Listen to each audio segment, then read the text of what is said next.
We all love a good collectathon game, right?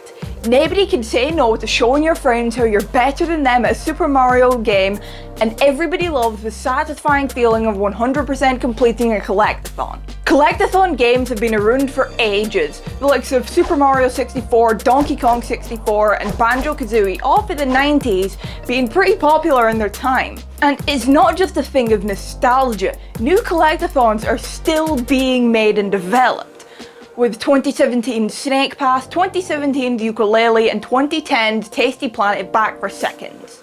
Let's be honest though, we've all been in that situation where we need to get something done, but spend the next 2 hours playing something like Super Mario Odyssey. But what is it exactly that makes this style of game so addicting? What is it that keeps drawing us back in every time? Speaking as someone who loves this style of game, there's something about actually collecting things in video games that really speaks to my inner hoarder. We've all collected something at some point, especially as kids when it was like the cool thing to collect things like Pokemon cards or toy cars. When I was a kid, I used to collect Google's Crazy Bones figurines, and at one point I swear I had between 50 and 100 of the things. Something I love about collectathons is that they're the ultimate rainy Sunday game.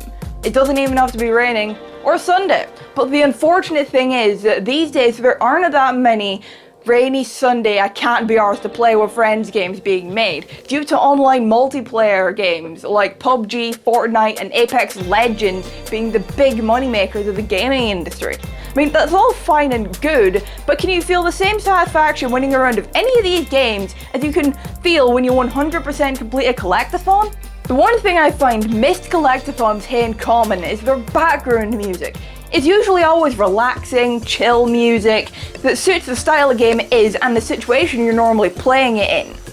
The music also always normally fits in with the level designs themselves, which is true of Snake Pass and Yooka-Laylee, but then there's Tasty Planet. Don't get me wrong, the music in Tasty Planet back for seconds is cool and I love it, but I'm not so convinced that laid-back jazz-style music is entirely suitable to be playing in the background of a game where you're trying to eat everything in order to destroy the universe. The controls of collectathons are usually amazing, with pretty standard platformer controls across the board. Of the games I've mentioned, this is true, apart from Snake Pass.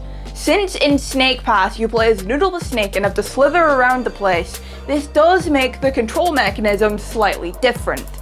This can make the controls a bit more difficult to manage and it can take a bit longer to get the hang of them, but at least the controls are still fair, unlike I Am Bread. The gameplay throughout these games is pretty similar.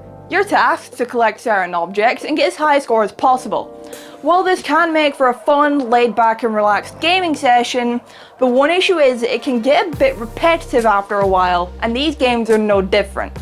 From collecting pages and quills, to collecting blue balls, gold coins and keystones, to ultimately trying to eat everything to destroy the entire world, Yooka-Laylee, Snake Pass and Tasty Planet back for seconds can get a bit repetitive after a while, but I suppose the one saving grace from this is the storyline of the games. While I love all these games, if I had to pick a favourite, I'd say Snake Pass. It can get a bit repetitive, but it's fun, it's challenging, it's relaxing, it's got cool music, it's got everything I look for and love in a collectathon. I'd have to call Yooka-Laylee my second. Like Snake Pass, it can be a bit challenging and it can make you frustrated, but it's still really fun. And as for Tasty Planet, who doesn't love trying to destroy the universe while listening to elevator music? While there aren't any new ones coming out soon that I'm looking forward to, there are plenty of collectathons out there already that you can get your teeth sunk into. And who knows, a whole new collectathon may come out in the near future, or another old one may get remastered. What's your favourite collectathon style game? Why don't you let us know down in the comment section below?